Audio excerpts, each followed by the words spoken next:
Very good afternoon to one and all. So today I am going to explain module number 1, basic communication system. So in this lecture we introduce the three sub points, that is first one is types of communication media, time domain and frequency domain concept, and we also introduce the basic concept of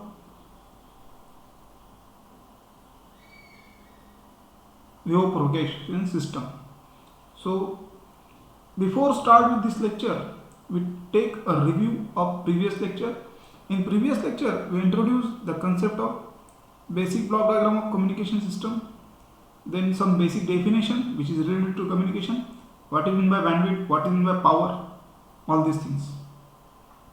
In this lecture, basically we define what is meant by transmission media or communication channel, also called as a communication channel or transmission media, then time domain and frequency domain, and basic of your wave propagation.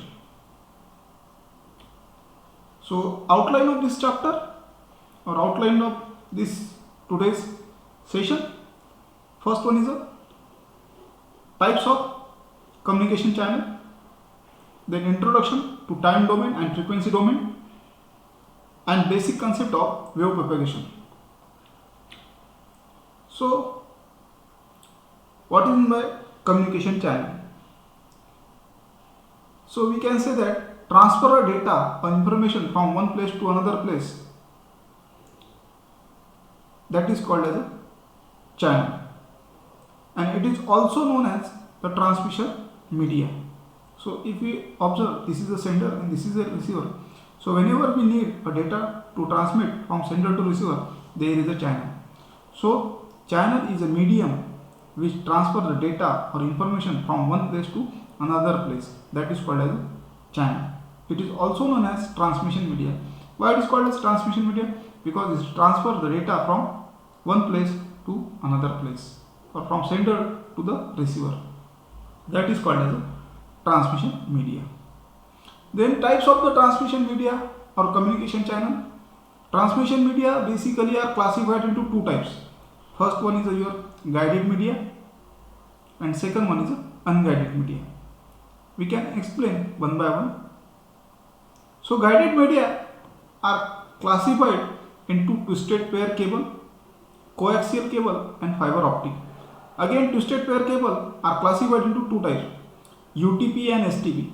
UTP, unshielded twisted pair cable, and STP stand for shielded twisted pair cable. Twisted pair cable. In day-to-day life, this type of cable will be observed in telephone line.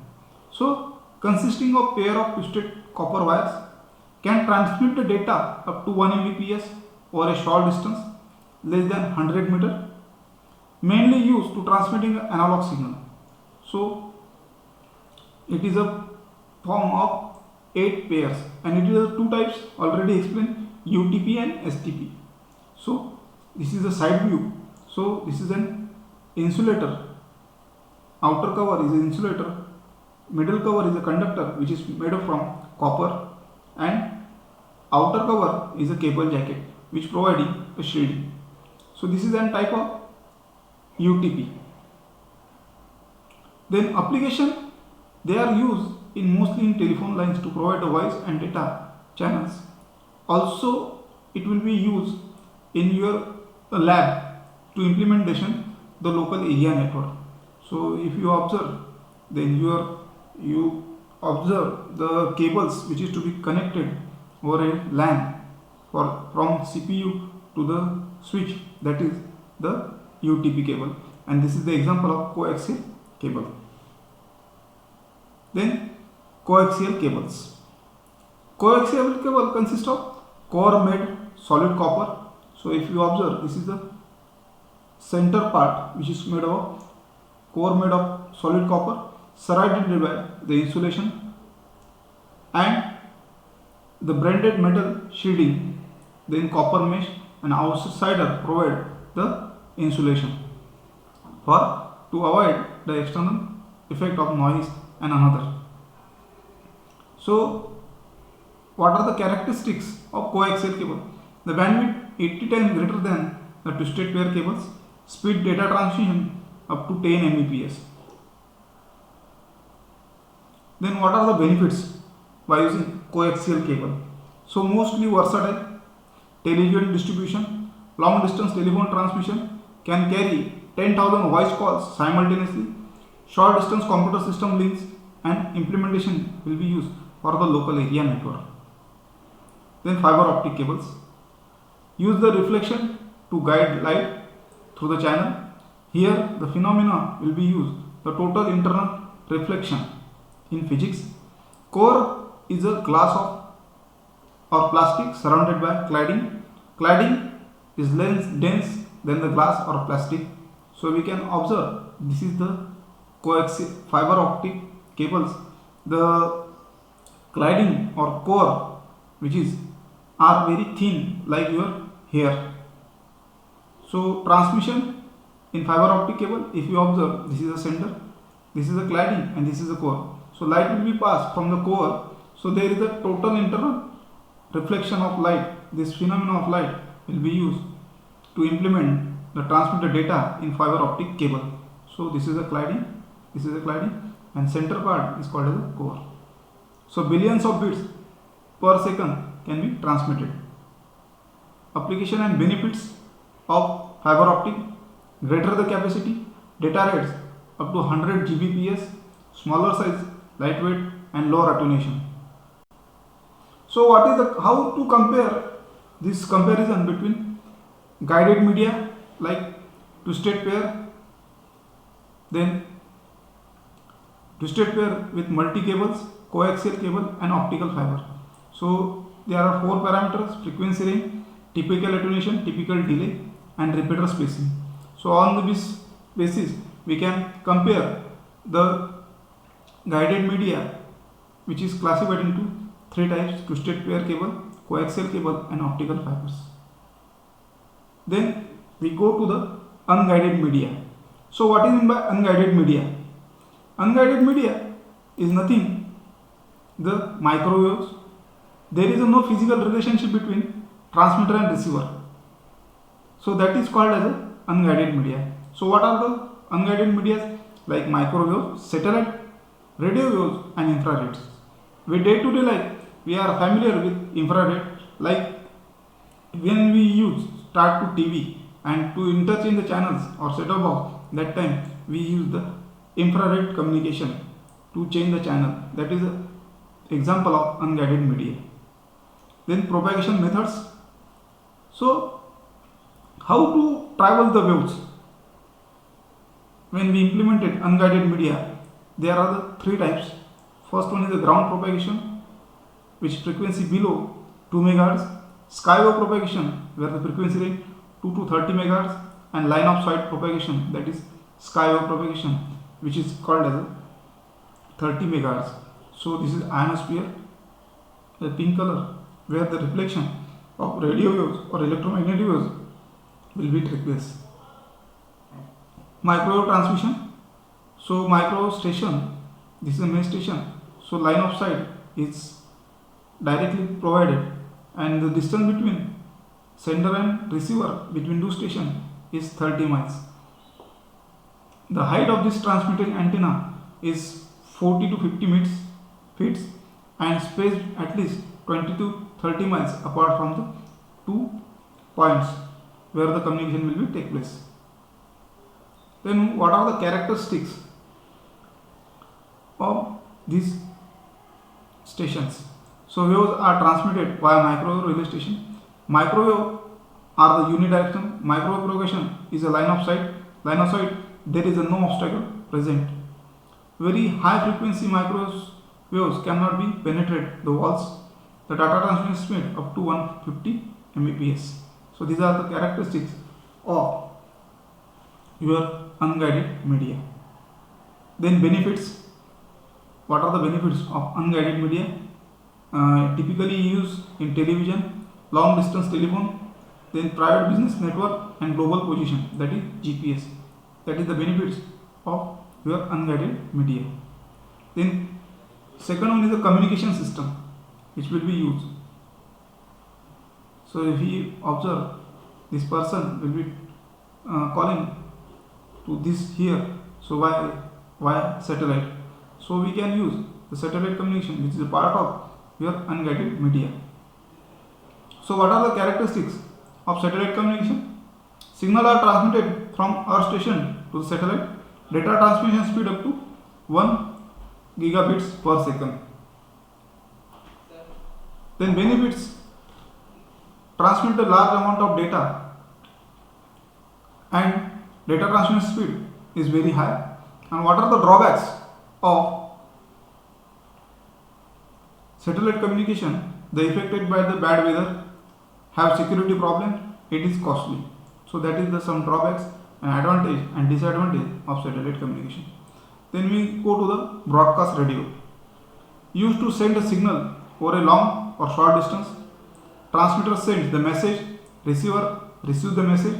Receiver can both, transceiver can be act as a both.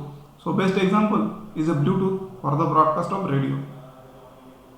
Then radio propagation, transmit and receives the information through radio waves or electromagnetic waves. Here the transmission rate up to 1 Mbps. Then cellular radio, it is used only for this mobile communication system. Infrared, this is a line of sight transmission. Short range, the best example, data transmission among the computer and wireless keyboards and mouse. Or best example, your remote control of the TV. Then we go to the introduction to the time domain and frequency domain. Signal analysis. So what is the need of time domain and frequency domain? So whenever we transmit the data, what is the shape, what is the amplitude, what is the rate of transmission, we all do by doing the time domain and frequency domain analysis. So first we define what is my signal analysis. Signal analysis is a very important and communication theory system in circuit design. In order to predict the understand electronic system and circuit behavior, we use the result of mathematical analysis. A most common representation, signal and waveform in time domain. However, most signal analysis technique done work only in the frequency domain. So in digital communication links, design a good grounding is needed to relation between the shape of digital waveform in the time domain, its corresponding spectral content in frequency domain. So time domain is nothing but the signal as a function of time, which is mostly used in analog signal. Signal amplitude varies continuous over a time. There is no discontinuous. And digital signal, the data will be represented a sequence zeros and ones. So there is a discontinuity in time, like square wave. The performance in digital communication link constrained by the two primary factors. So mostly when we dealing with the in communication transmission media, mostly we define two parameters.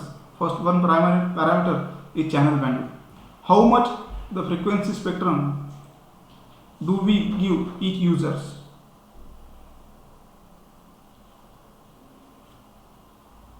System noise. Both the thermal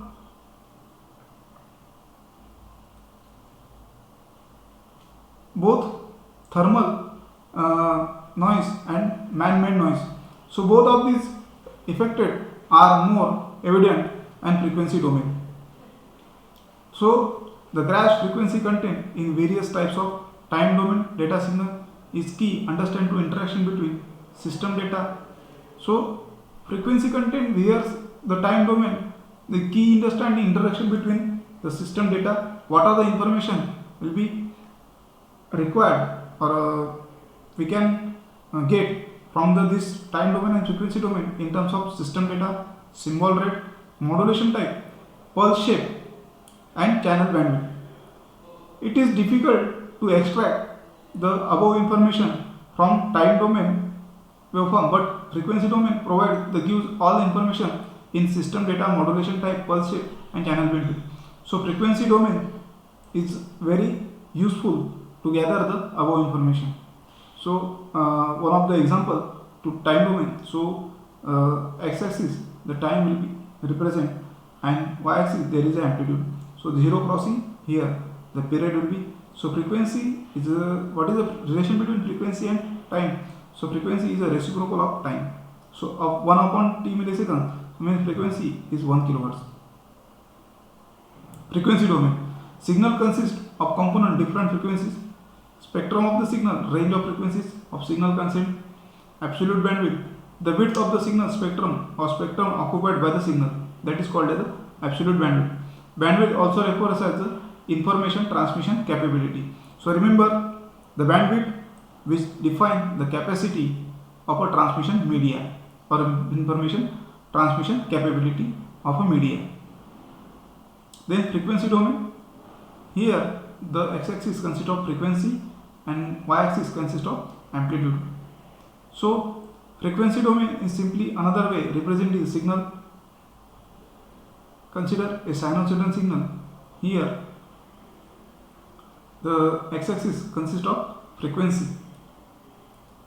The time amplitude axis on which the sinusoidal is defined as a time plane. If the extra axis added to represent the frequency, then sinusoidal will be like this. So this is your amplitude and y-axis, and x-axis there is a time. So this is time plane, and we add extra axis, then we also analyze the frequency. So we define the spectrum. Examples: time domain, sine wave, in frequency domain like this, square wave, transmit, impulse. So all these will be example to the spectrum. Now we go to the basic concept of wave propagation. So what is meant by propagation? How do the radio travels between 2 points? There are generally do this in 4 ways. First one is directly from one point to another point, follow the curvature path, become trapped to atmosphere traveling longer distance, refracting from the ionosphere and back to the earth. Then propagation modes are basically classified into 3 types: ground wave propagation, sky wave propagation, and space wave propagation. So let us define one by one. So if we observe this wave propagation takes place from transmitter to receiver. First one is the ground wave, second is the space, and third one is sky.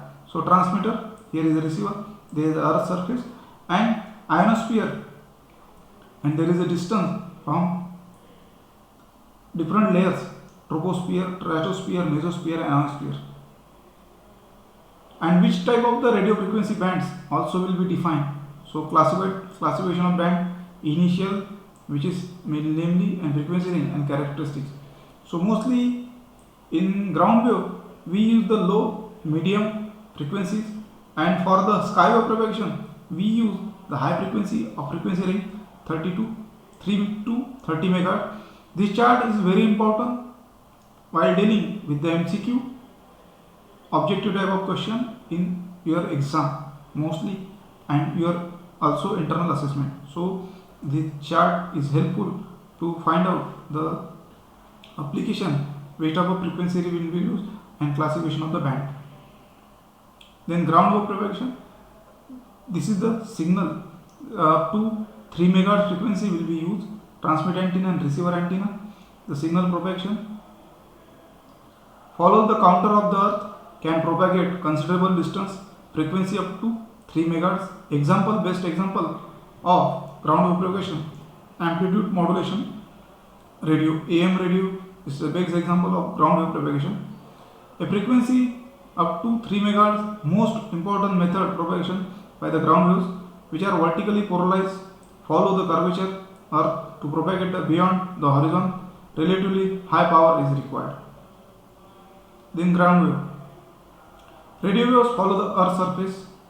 The best example: AM broadcast during the day, work best, lower frequency 40, 80 and 160 meters.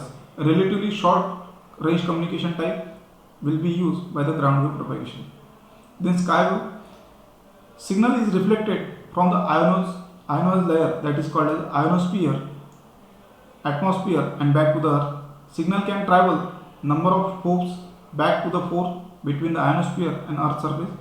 Reflection is affected caused by the refraction. Examples: armature radio and cable radio. So there are the two types of skywave propagation. First one is the line of sight propagation. There is no obstacle present between transmitter and receiver. There is a direct data transmit from transmitter to the receiver. That is called as a line of sight propagation. This is the example of skywave. Then line of sight signals can travel straight line from transmitting and receiving antenna.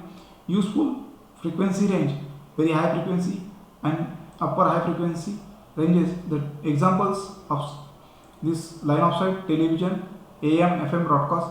Signals are easily reflected, causing a problem with mobile operations. Then line of sight propagation: transmitting and receiving antenna must within a line of sight. Reflection, bending the microwaves in atmosphere. Then what are the effects on the refraction? Which component? First one is the velocity of electromagnetic waves is a function of the density of the medium. When the waves changes the medium, the speed will be changes. Wave bends in boundary between the mediums. So in this lecture we are considering the various points like types of communication channel or transmission media. There are the basically two types, guided and unguided. Then we define the importance, time domain and frequency domains in basic communication system, as well as the basic of wave propagation. So we can stop here. Thank you.